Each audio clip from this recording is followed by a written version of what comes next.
hosts, Mike Juliet and Juliet Huddy. True. All right, joining us now is a forensic psychologist, Dr. J. Buzz von Ornsteiner, a.k.a. Dr. Buzz. That's what we're going to call him. It's a little bit easier. So apparently these two met at a college-type party because she was still in school, and kindred spirits almost immediately moved in together. Does that surprise you that two thieves found each other? Well, you know, as a couple or any kind of relationship, we all have strengths and weaknesses. So sometimes we try to find people that balance us out. You know, that if you have a weakness here, you look for someone who has a strength there. In this situation, it seems like both their weaknesses accentuated. They came together because they have this need to lie, manipulate, exploit other people, so they joined forces. It's pretty amazing, though, that you find somebody at a party that wants to, you know, basically thieve from everybody. Like-minded people find each other. So if you have this need that you want more money or you want to exploit other people or you lie or manipulate, it's really about personality and temperament. They come from wealthy families. Yeah. This kid goes to an Ivy League school. Penn, he did anyway. Yeah. Studying economics, by the way. Right. Perfect.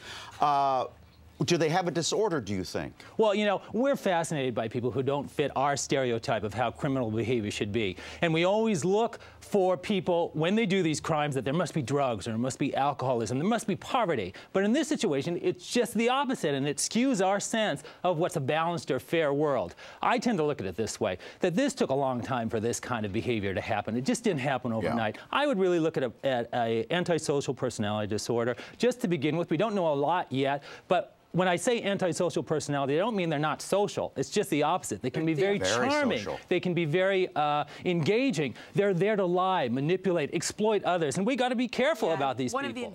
So, Dr. Buzz, how do we get to a courtroom, a criminal courtroom, after a family law has passed on the dissolution of a marriage?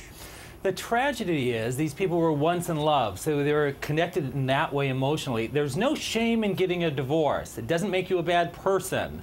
It just means you're not compatible. What happens is some people just can't let go. They stay connected to that person, not with love, but through hatred. It's still an emotional connection. It's like a pit bull who just won't let loose, or a mule that just stays planted. They stay connected to their spouse emotionally, no longer with love, but through hate. And that hate has to do with what they can do to hang on to them, whether that's giving up money or keeping them in court and dragging it through. They just don't let go. Dr. Buzz, something you said intrigued me. They were in love. As if, Dr. Buzz, that was some sort of mistake. Are you suggesting that we shouldn't marry for love?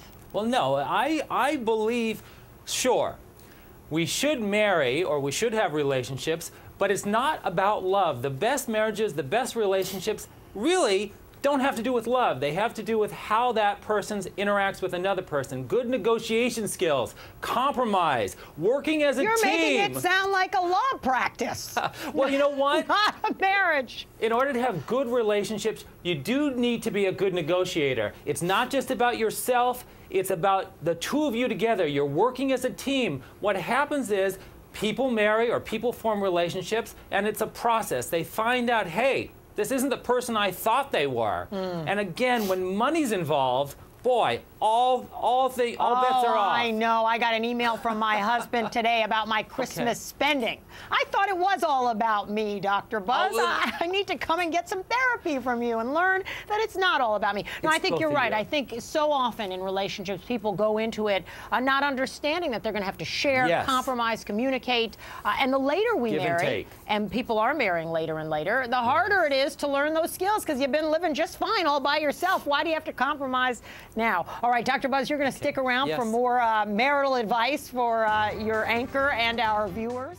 She's basically taking off all of her clothes, dancing around in front of a group of people in a thong, and then I guess the thong comes off as well. I mean, this sounds like a woman who is celebrating her newfound freedom. Is that consistent with grief at all? And as a psychologist, I see many, many people who may not grieve in the appropriate manner that makes others feel comfortable. Certainly we're more accustomed to grief being depression and a lack of sleeping, a lack of eating, and we are worried about those people physically because we want them to rejoin the world of the living. But there are people who engage in sexually promiscuous behavior. There are people who engage indiscriminately in sexual adventures while they're grieving. There are people who so eat too much. you're telling me it just means nothing. Okay, that's fine. Everybody's an individual here. Let's judge her as an individual. It doesn't make her bad. Dr. Buzz, what does this tell us about this defendant, that she gets up on the stand and doesn't tell us that she didn't kill her husband? Yes. But isn't that the point of the trial? Did you or did you not kill your husband? You're on the witness stand. Would you let us know? No, we want to hear that. Know. We want to hear that as juries. We want to hear that she is innocent. We want to hear it come straight from her lips. On the flip side, you know, she is promiscuous. She did want breast implants. That doesn't make her a bad person. That doesn't make her capable of murder. Do they think she is intrinsically evil because she wanted breast implants and she slept with a whole lot of guys? How does someone in their mind get from, I can't divorce this person, I have to murder this person? I look at it this way psychologically. It was an unhealthy relationship. Here was a man who was in love with her and who was very driven to try to convince her to love him back.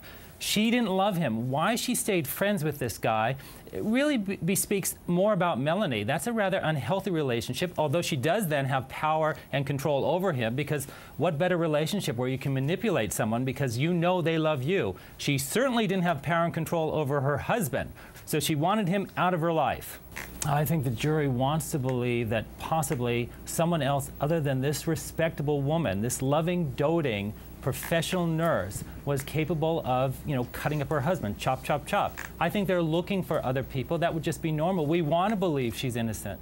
You almost forget that there are two little children here who are now, of course, without a father and may well be without a mother. How do they ever get past something like this? I imagine just years and years of therapy, and you never really get any closure, even if your mother is acquitted from this kind of history that your family life would then be rooted in forever. Well, gosh, Jamie, I would hope to be a little bit more optimistic.